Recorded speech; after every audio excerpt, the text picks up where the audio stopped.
Assalamualaikum warahmatullahi wabarakatuh.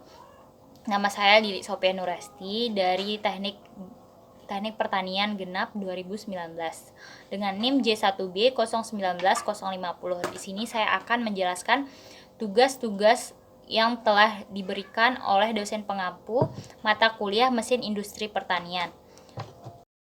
Kelebihan dan kekurangan motor bakar dan motor listrik. Yang pertama yaitu kita bahas motor bakar. Motor bakar memiliki kelebihan yaitu pertama, daya torsi maksimum mudah didapat pada RPM rendah. Kedua, torsi lebih tinggi.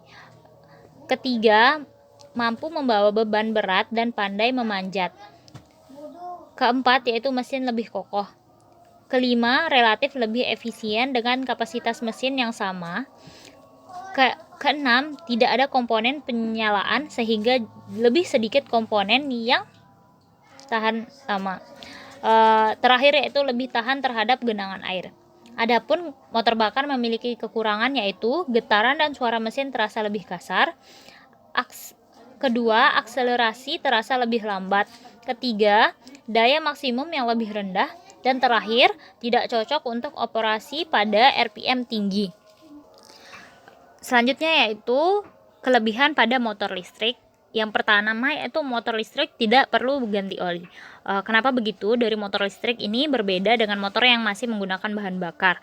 Di mana motor listrik ini harus tidak perlu ganti oli kendaraan karena sistem pada kendaraan motor listrik tidak menggunakan oli untuk melumasi mesin penggerak motor. Kedua yaitu motor listrik lebih efisien. Kenapa begitu?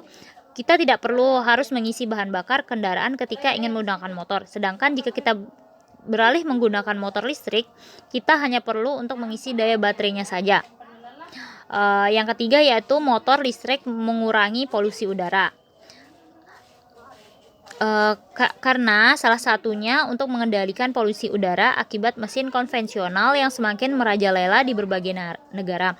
Motor listrik ini bisa mengatasi pencemaran polusi udara dan ketika udara yang kita hirup bisa lebih bersih dan berkualitas pastinya. Yang selanjutnya yaitu sistem canggih ITS.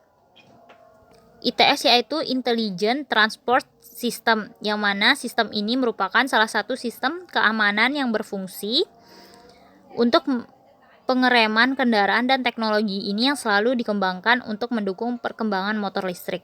Yang terakhir yaitu mudah dirawat. Dari segi perawatan, motor listrik ini masih terbilang sangat mudah. Hanya perlu merawat baterainya saja agar berfungsi dengan baik ketika digunakan pada motor listrik.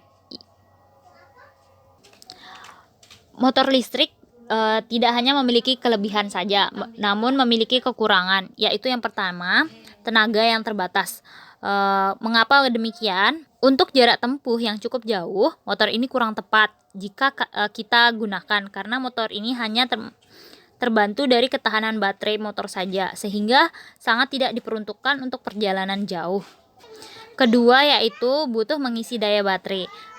Pengisian pada motor listrik memang masih tergolong sangat lama untuk dapat digunakan kembali. Paling cepat motor listrik sekali pengecasan 4 jam dan paling lama itu membutuhkan waktu 7 jam sekali pengisian pada baterai kendaraan. Ketiga yaitu ukuran baterai yang besar.